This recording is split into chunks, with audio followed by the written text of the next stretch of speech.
जय हिंद everyone. So we are in our next class of current affairs MCQs. तो 10 नए टॉपिक्स को आज हम डिस्कस करेंगे एक एक करके, और एमसीक्यूज़ जो है बेसिकली हम डिस्कस करने वाले हैं। आप अपने टारगेट को कमेंट सेक्शन में मेंशन करिएगा। This is brief introduction about me. So for every correct answer you will get 1 mark, for every incorrect answer 0। Negative marking नहीं है। तो साथ के साथ जैसे ही क्वेश्चन आपके सामने आता है आप आंसर करते जाइएगा, और उसके साथ कमेंट सेक्शन में अपने आंसर के साथ लास्ट में जो आपका स्कोर बनता है वो भी लिख दीजिएगा। फर्स्ट क्वेश्चन को देखते हैं यहाँ पर। Consider the following statement regarding adolescent mail nutrition in India. Adolescent mail nutrition को लेकर भारत के अंदर रिसेंटली कुछ चीज़ें न्यूज़ में आई, उसको लेकर पूछा कि बताइए इन तीनों में से कौन सी स्टेटमेंट आपकी करेक्ट है।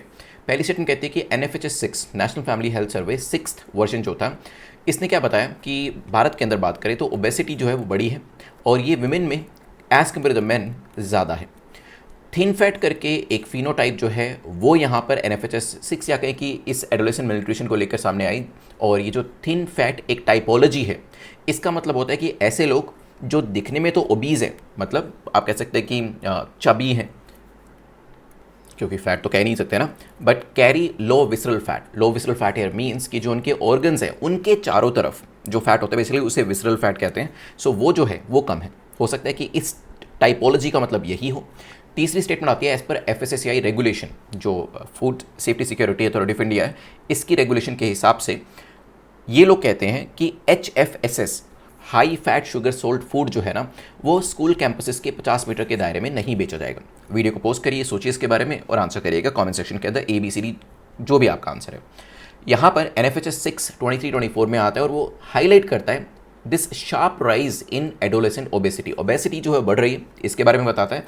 और यहाँ पर ये भी बताया कि ओबेसिटी के साथ साथ जो हाई ब्लड शुगर है इसके केसेस भी बढ़ रहे हैं। ठीक है, इसके साथ साथ जो नंबर्स थे वो भी दिए गए। जैसे नंबर्स में बताया कि ओबेसिटी जो है वो विमेन में ज़्यादा है एज़ कम्पेयर टू मेन, लेकिन बहुत ज़्यादा डिफरेंस नहीं है। यहाँ पर नंबर जो है 30.7% है, और मेल्स के अंदर जो नंबर है वो 27.3% है। तो लगभग आप कह सकते हैं कि 3.5 परसेंटेज पॉइंट्स का यहाँ पर डिफरेंस आपको देखने को मिल रहा है। लेकिन हाई ब्लड शुगर की बात करते हैं तो यहाँ पर मेल्स में ये केसेस ज़्यादा हैं, ठीक है, as compare to the females. लेकिन डिफरेंस या यहाँ पे जो दोनों के बीच में डिस्टेंस है नंबर्स के बीच में वो भी ज़्यादा नहीं है। यहाँ पर ये 17.8% है, और in the women this is 20.9%। ठीक है, लगभग 3 परसेंटेज पॉइंट का यहाँ पे डिफरेंस देखने को मिल रहा है। तो ओबेसिटी के केसेस विमेन में ज़्यादा हैं, बिल्कुल स्टेटमेंट ठीक हो जाती है। थिन फैट फिनोटाइप, देखो वैसे अगर हम थोड़ा सा इसको समझने की कोशिश करें तो समझ में ये आ रहा है कि ऐसे लोग जहाँ फैट तो है लेकिन दिखते थिन है, कुछ कुछ वैसा लग रहा है यहाँ पर। क्योंकि जो लोग थिन फैट फिनोटाइप में होते हैं वो दिखते आपको पतले हैं, लेकिन उनके बॉडी में जो ऑर्गन्स हैं उनके चारों तरफ फैट जम चुका होता है, जो आगे जाकर वेरियस तरीके की प्रॉब्लम्स जैसे टाइप 2 डायबिटीज़, हाइपरटेंशन, ये सब चीज़ों को लेकर प्रॉब्लम क्रिएट कर सकता है। ठीक है, तो ये सिर्फ बाहर के मोटापे की बात नहीं है, जो ऑर्गन्स के चारों तरफ फैट जम चुका है उसको भी कम करने की बात कही गई है। हालांकि थिन फैट फिनोटाइप ऐसी फिनोटाइप है जो लोग पतले दिखते हैं लेकिन विसरल फैट उनका ज़्यादा होता है। तो यहाँ पे स्टेटमेंट ये इसी वजह से गलत हो जाती है क्योंकि रिवर्स करके दी गई है। और FSSAI की जो रेगुलेशन है, food safety security authority of India, जैसा नाम है फूड सेफ्टी स्टैंडर्ड, तो स्टैंडर्ड्स बनाते हैं किसको लेकर, फूड की सेफ्टी को लेकर। उसके साथ साथ कुछ और गाइडलाइंस भी ये देते हैं। वो गाइडलाइन क्या है कि स्कूल कैंपसेस के आसपास 50 मीटर के दायरे में इस तरीके के स्टैंडर्ड्स को आप फॉलो नहीं करेंगे, मतलब इस तरीके के खाने को आप नहीं बेचेंगे। अब प्रॉब्लम इंडिया के अंदर ये है कि we are facing the double burden. Double burden कैसे कि एक तरफ तो अंडर नरिशमेंट भी है, अंडर न्यूट्रिशन है, लेकिन उसके साथ साथ ओबेसिटी के केसेस भी हमें देखने को मिल रहे हैं। अब वो टाइम नहीं है कि खाने के लिए चीज़ें नहीं है, बट जो चीज़ें खाई जा रही हैं, कंज्यूम करी जा रही हैं, उससे जितना न्यूट्रिशन मिलना चाहिए वो नहीं मिल पा रहा है। मतलब पेट तो भर रहा है, जितनी कैलोरीज चाहिए वो तो आपको मिल रही हैं, लेकिन जितना न्यूट्रिशन चाहिए वो नहीं मिल रहा।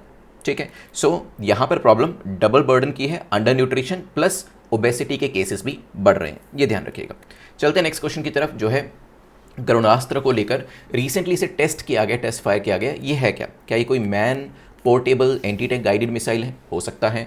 क्या ये कोई long range surface to air missile है, हो सकता है। क्या ये कोई इंडिजिनस 120 mm का कोई व्हीकल माउंटेड मोर्टार सिस्टम है, जिससे मोर्टार शायद फायर किए जाते हों, या फिर कोई नेवी का एंटी सबमरीन रॉकेट लॉन्चर है। सोचिए इसके बारे में क्या हो सकता है। 4 ऑप्शन आपके सामने है। सो वीडियो को पोस्ट करिएगा, उसके बाद आंसर करिएगा। इंडिया ने सक्सेसफुली टेस्ट फायर किया है गरुणास्त्र को, और ये किया गया मध्य प्रदेश, और मध्य प्रदेश में एक जगह है मोह करके, यहाँ पे इसे टेस्ट फायर किया गया है। लॉन्ग रेंज व्हीकल के ऊपर लगाकर फायर करने वाला 120 mm का ये मोर्टार सिस्टम है, जो कि 7 to 10 किलोमीटर की रेंज रखता है। कि इसे फायर किया जा सकता है और 1 मिनट के अंदर 60 सेकंड के अंदर इसके 12 राउंड्स फायर किए जा सकते हैं। ठीक है, तो जीपीएस का इस्तेमाल करता है, लेज़र गाइडेड है। ये कुछ इसकी आप कह सकते हैं कि एडवांटेजेस है।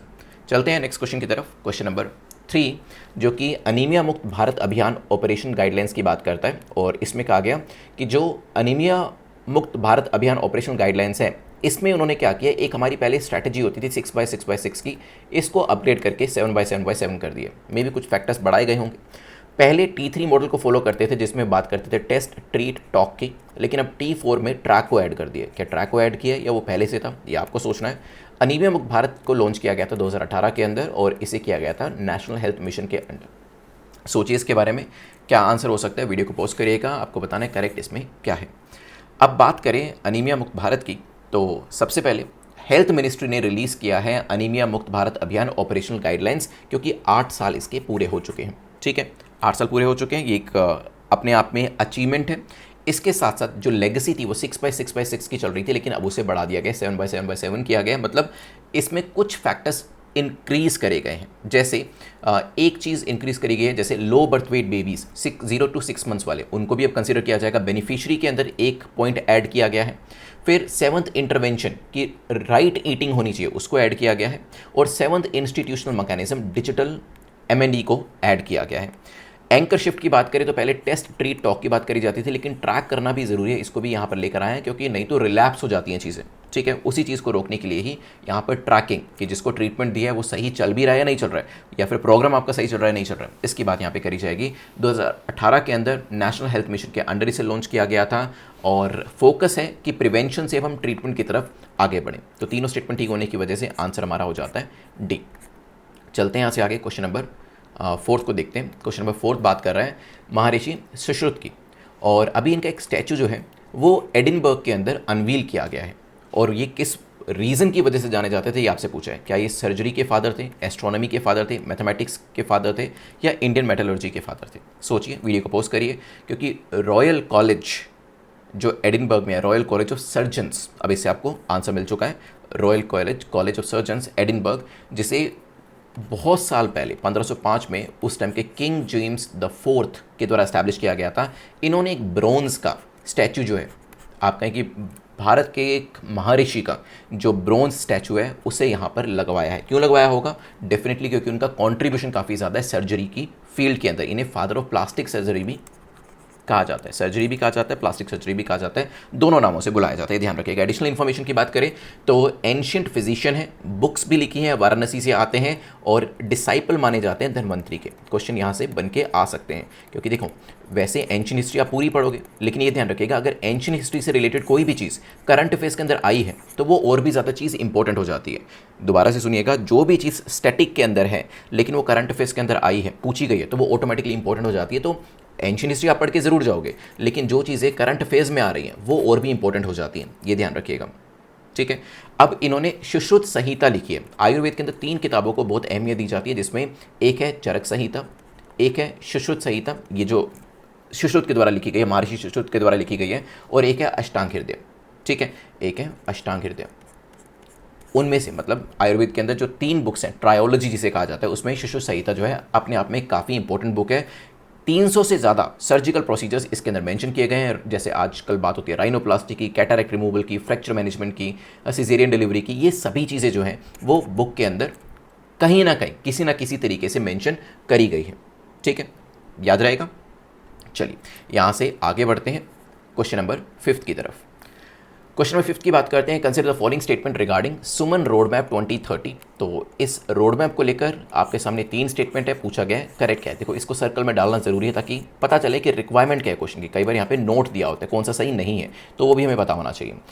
इसका एम, जो ये रोड मैप है, इसका एम है कि हमें क्या करना है, हमें मैटरनल मोर्टेलिटी रेशो जो है उसे 70 से नीचे लेकर आना है। ये 1 लाख पे काउंट करी जाती है और ये 2030 तक हमें करना है।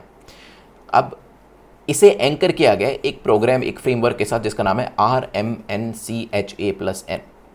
ठीक है, हो सकता है इसे लॉन्च किया है ministry of women and child development ने, ये भी हो सकता है। वीडियो को पॉज करिए, सोचिए इसके बारे में, फिर अपने आंसर को कमेंट सेक्शन में मेंशन करिएगा।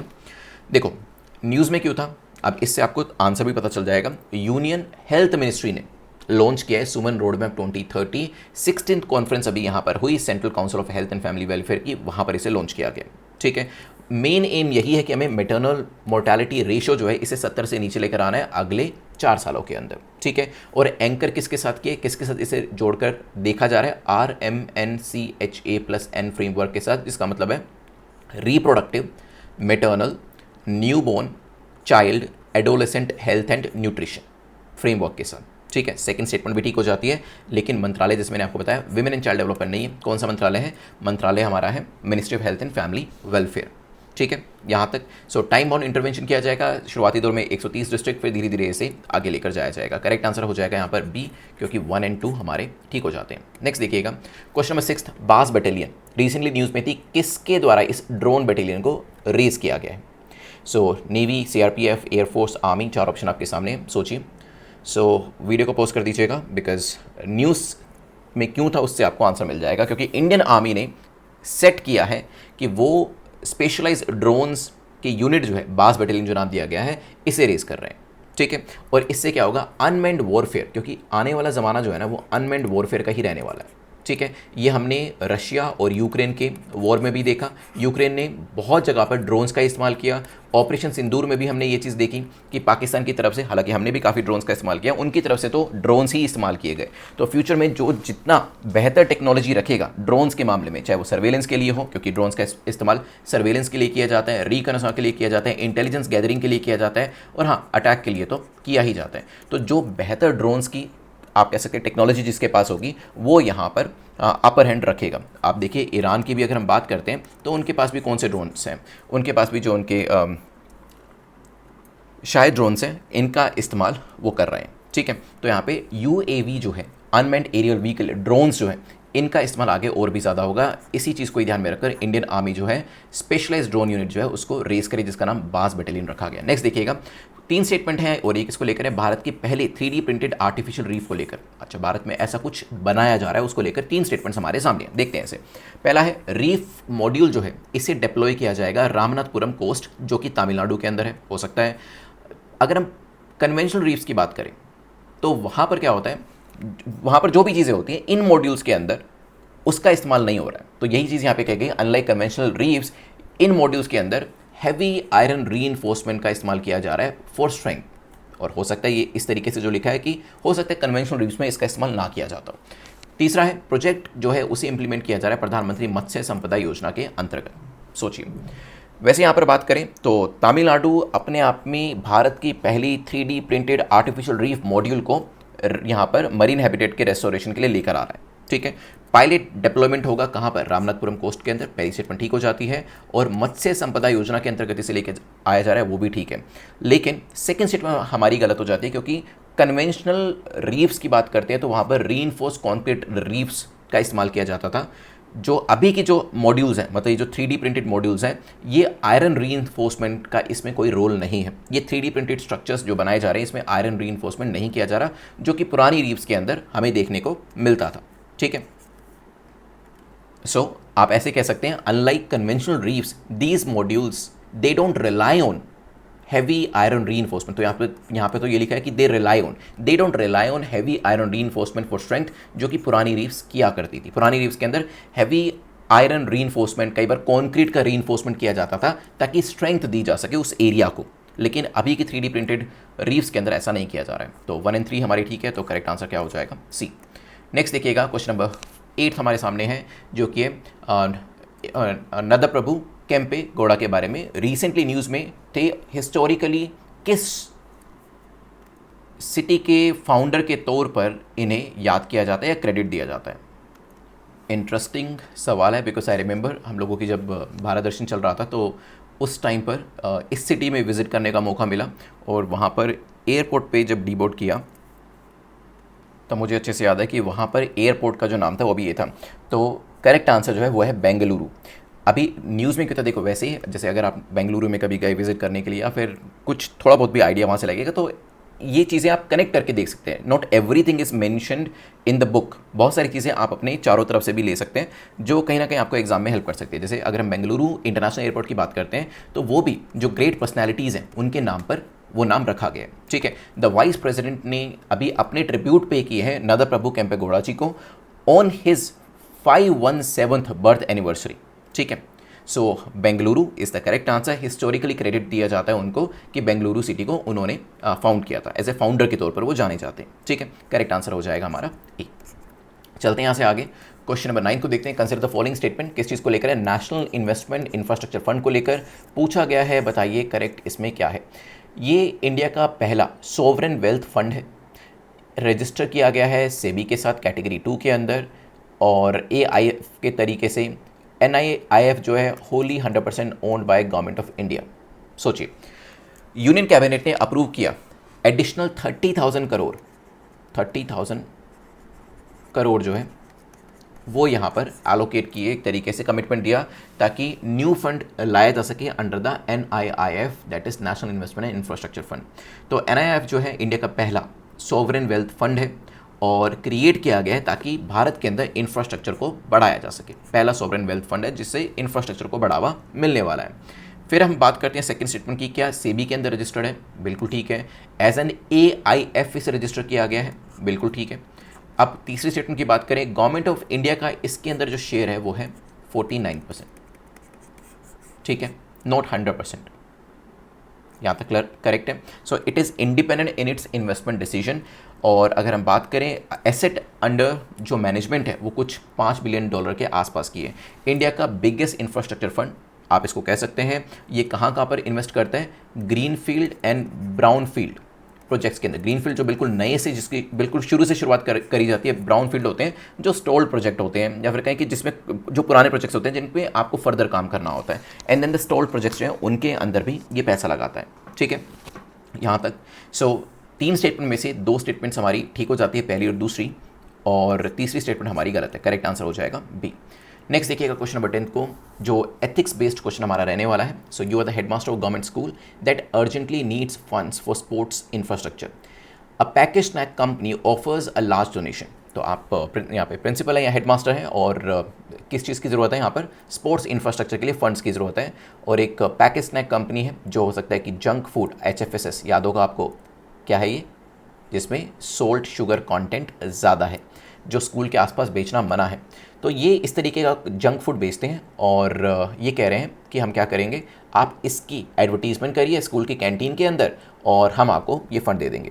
Which of the following is the most appropriate course of action? याद करिए हमने क्या देखा था, जो आपका FSSAI है उसकी गाइडलाइन पढ़ें तो वो कुछ और कहती है कि 50 मीटर के दायरे में इस तरीके से जो HFSS कंटेंट है या इस तरीके के खाने की जो चीज़ें हैं वो नहीं बेचने, जिसमें आपका सोल्ट का और शुगर का कंटेंट ज़्यादा है। लेकिन यहाँ पर एक कंपनी आ रही है, वो शायद ये कह रही है आपको कि हम आपका जितना भी स्पोर्ट्स इंफ्रास्ट्रक्चर के फंड को लेकर टेक केयर करना है वो कर लेंगे, लेकिन आपको क्या करना है, आपको एक तरीके से हमारी एडवर्टीजमेंट करनी है। ठीक है, सो प्रोडक्ट्स जो है वो आप प्रोमिनेंटली सेल भी करो और डिस्प्ले भी करो स्कूल की कैंटीन के अंदर। मतलब स्कूल के बाहर बेचना तो बहुत दूर की बात है, स्कूल के अंदर ही बेचने के लिए कह रहे हैं। तो आप क्या कर सकते हैं, आप यहाँ पे डोनेशन को एक्सेप्ट कर सकते हैं बेटर इंफ्रास्ट्रक्चर के लिए। ठीक है, और डाइटरी कंसर्न जो है उसको थोड़ी देर के लिए भूल जाइए। अगर पैसा चाहिए तो यहाँ पे यही चीज़ कही जा रही है। दूसरा ऑप्शन आपके पास है, accept the fund but quietly limit how the products are displayed. आप देखेंगे कि उसको सामने रखने की बजाय पीछे रख देंगे ताकि आप अपनी कॉन्शियस को कहीं ना कहीं सेटिस्फाई कर सकें। Reject all corporate funding permanently as a matter of principle, कहेंगे नहीं हमें नहीं चाहिए, पूरा आप रिजेक्शन कर देंगे यहाँ पर। या फिर decline the conditional offer citing कि हमें स्टूडेंट की हेल्थ जो है हमारे लिए ज़रूरी है, FSSAI नॉर्म्स की बात करेंगे, और आप कहेंगे कि अनकंडीशनल फंडिंग अगर आपको देनी है वो आप दे सकते हैं, या फिर ऑफकोर्स यहाँ पर गवर्नमेंट और एथिकल डोनर्स की तरफ से आप ये फंडिंग मांग सकते हैं। अब यहाँ पे अगर हम आंसर की बात करें तो हमें देखो, जब आंसर करना है इसका केस स्टडी का, तो हमें देखना है कि इंस्टीट्यूशन की नीड्स क्या है। इंस्टीट्यूशन की नीड ये है कि हमारे पास इंफ्रास्ट्रक्चर होना चाहिए, लेकिन ऑफकोर्स वो ऐसे नहीं कि किसी भी कॉस्ट पर हम ले लेंगे। जैसे आप भी अपनी लाइफ की जब हम बात करते हैं, ऐसा नहीं है कि जब आपको पैसे की ज़रूरत होती है या फिर किसी भी चीज़ की ज़रूरत है तो आप कुछ भी करने के लिए तैयार रहते हैं, ऐसा तो बिल्कुल भी नहीं है।